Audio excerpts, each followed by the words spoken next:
what is reality? Knowledge? The meaning of life? Big topics you might tackle figuratively, explaining existence as a journey down a road or across an ocean, a climb, a war, a book, a thread, a game, a window of opportunity, or an all too short-lived flicker of flame. 2,400 years ago, one of history's most famous thinkers said life is like being chained up in a cave, forced to watch shadows flitting across a stone wall. Pretty cheery, right? That's actually what Plato suggested in his allegory of the cave, found in Book 7 of the Republic, in which the Greek philosopher envisioned the ideal society by examining concepts like justice, truth, and beauty. In the allegory, a group of prisoners have been confined in a cavern since birth with no knowledge of the outside world.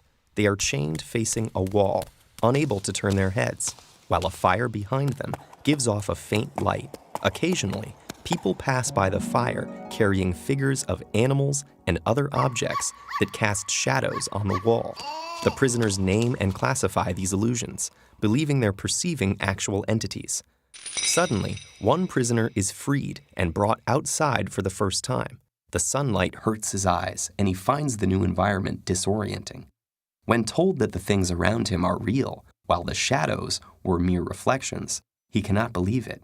The shadows appeared much clearer to him, but gradually his eyes adjust until he can look at reflections in the water, at objects directly, and finally at the sun, whose light is the ultimate source of everything he has seen.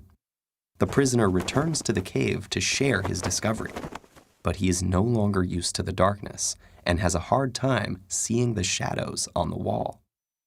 The other prisoners think the journey has made him stupid and blind and violently resist any attempts to free them.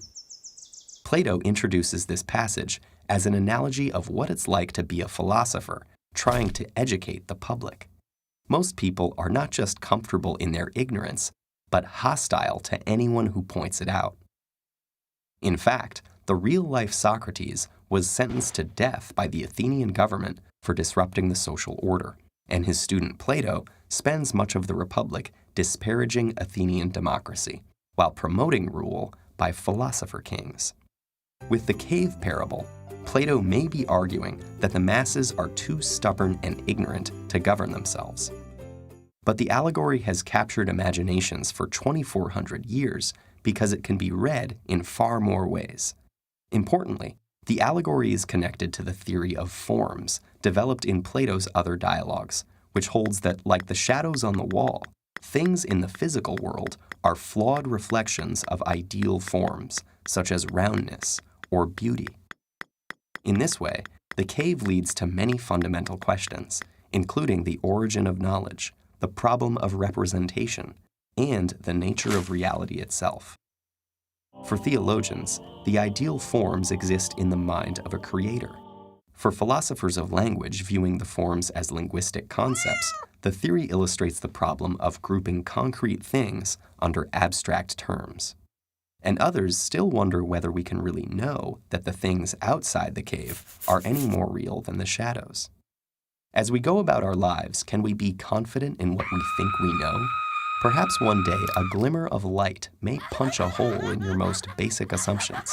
Will you break free to struggle towards the light, even if it costs you your friends and family? Or stick with comfortable and familiar illusions?